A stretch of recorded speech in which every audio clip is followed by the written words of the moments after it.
Astagfirullahaladzim, gempa, astagfirullahaladzim. Cianjur berduka dan butuh bantuan, puluhan orang meninggal dunia dalam musibah gempa bumi hari ini. Penampakan pilu terlihat di sepanjang jalan-jalan di Kabupaten Cianjur. Rumah-rumah ambruk, jerit tangisan bersahutan di antara reruntuhan bangunan. Suasana di RSUD Cianjur lebih memilukan lagi. Warga yang luka-luka dan meninggal dunia terus berdatangan.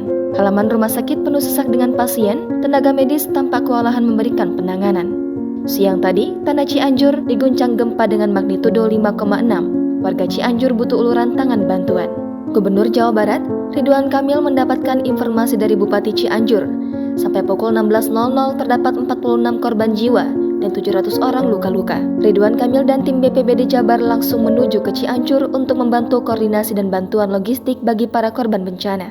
Ridwan Kamil juga mengingatkan warga untuk selalu waspada adanya gempa susulan yang biasanya selalu beriringan dalam hitungan hari. Kondisi yang terjadi di Cianjur dengan cepat tersebar melalui rekaman video amatir warga.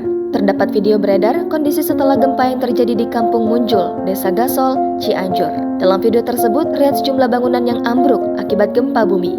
Pepohonan sekitar rumah warga pun ikut tumbang. Sementara itu, warga Kampung Munjul terdengar histeris berteriak serta menangis. Mereka terlihat berdiam diri di depan bangunan yang ambruk.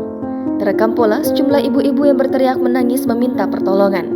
Para warga berteriak meminta ambulans untuk datang. Ibu tersebut histeris melihat seorang anak kecil yang tidak berdaya di pangkuan seorang lelaki parubaya. Mereka pun terlihat duduk dan saling memeluk anak-anaknya. Sejumlah ibu tersebut terlihat memangku balita. Warga lainnya pun terlihat berkumpul di satu titik. Mereka pun terlihat cemas saat tetangganya belum berada di luar rumah.